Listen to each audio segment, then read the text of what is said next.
ပု္ပ္ပာနမ9တလီတာဆန်သောခွက်တစ်ခွက်စီတွင်ဖြော်၍3ပိုင်း2ပိုင်းလီတာနှင့်နွားနို့2ပိုင်း2ပိုင်းလီတာအသီးသီးရှိရာဖြော်ရည်ကနွားနို့ထက်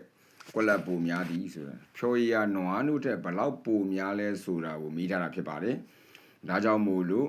ဖြော်ရည်3ပိုင်း2ပိုင်းကနွားနို့2ပိုင်း2ပိုင်းထက်များပါတယ်။ဒါကြောင့်မို့3ပိုင်း2ပိုင်းက2ပိုင်း1ပိုင်းထက်ပိုကြီးပါတယ်။ဒါကြောင့်မို့လို့များတဲ့ထဲကများတဲ့3ပိုင်း2ပိုင်းထက်က2ပိုင်း1ပိုင်းကိုနှုတ်ပေးရမှာဖြစ်ပါတယ်ရလာမဲ့ရလာကိုမေးတာဖြစ်ပါတယ်ကျွန်တော်ဒီ3ပိုင်း2ပိုင်းတွေကနေ2ပိုင်း1ပိုင်းနှုတ်မယ်ဆိုရင်ပိုင်းကြီး3နဲ့2ကိုဘုံပိုင်းကြီးရှားမှာဖြစ်ပါတယ်ဘုံပိုင်းကြီးရှားတယ်ဆိုတာ3နဲ့2ရဲ့အငယ်ဆုံးပုံစာတိုးကင်းကိုမေးတာပါ3နဲ့2ရဲ့အငယ်ဆုံးပုံစာတိုးကင်းရဲ့6ပါဒါကြောင့်မို့လို့3ကိုလည်း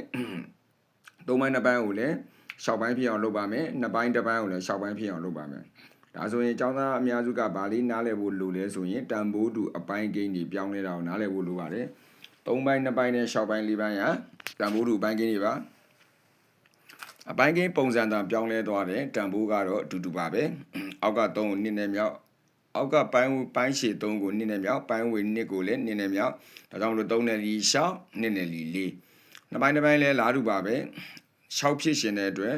အောက်ကပိုင်းရှည်2ကို3နဲ့မြောက်အပေါ်ကပိုင်းဝေကိုလည်း3နဲ့မြောက်ဒါကြောင့်မို့လို့2ပိုင်း1ပိုင်းရဲ့တန်ဖိုးတူပိုင်းက6ပိုင်း3ပိုင်းဖြစ်ပါတယ်3ပိုင်း2ပိုင်းရဲ့တန်ဖိုးတူပိုင်းက6ပိုင်း4ပိုင်းဖြစ်ပါတယ်ဒါကြောင့်မို့လို့ပိုင်းကြီးညီတဲ့အတွက်အပိုင်းကိန်းတွေကိုပေါင်းလို့ရပါပြီ6ပိုင်း4ပိုင်းနဲ့6ပိုင်း3ပိုင်းကိုနှုတ်တယ်ဆိုတာပိုင်းကြီးတူရင်ပိုင်းဝေရှင်းချင်းပေါင်းလို့ရပါတယ်ဒါကြောင့်မို့လို့အဖြေက6ပိုင်း1ပိုင်းပါဒါကြောင့်မို့လို့နံပါတ်5ပု္ပ္ပာရဲ့အဖြေက6ပိုင်း1ပိုင်းလီတာဖြစ်ပါတယ်နံပါတ်ဂကြီးပါဒါကြောင့်မို့လို့ဖြော်ရည်3ပိုင်း2ပိုင်းလီတာနဲ့နွားနို့2ပိုင်း2ပိုင်းလီတာမှာမှဖြော်ရည်က6ပိုင်း1ပိုင်းလီတာပိုများတာဖြစ်ပါတယ်နံပါတ်2ပါနံပါတ်6ပု္ပ္ပာလေးရအောင်9.2ကို1.3နဲ့ဘာလို့ရင်4ရတယ်လို့မိထားတာဖြစ်ပါတယ်ဒါကြောင့်မို့လို့9.2ကို1.3နဲ့ဘာလို့ရင်4ရလဲဆိုရင်ဒါလေးကိုသိပါပြီ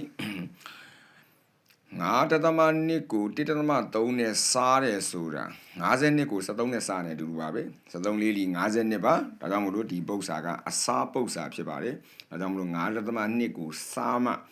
1.3နဲ့စားမှရလာမယ်အဖြေက4ဖြစ်မှာပါဥမာပြောမယ်ဆိုရင်လဲ9.2ပါ1.3 4ကရှိတယ်လို့လည်းသိရမှာဖြစ်ပါတယ်ပု္ပ္ပာနံပါတ်9ကတော့25ပိုင်း14ပိုင်းကိုတသမကိန်းဖော်ပြရင်အဖြေမှန်ကွက်လက်ဖြစ်သည်နောက်ဗီဒီယိုတွေမှာပု္ပ္ပာနံပါတ်9ကိုဆက်လက်ပြီးတော့တင်ပေးမှာ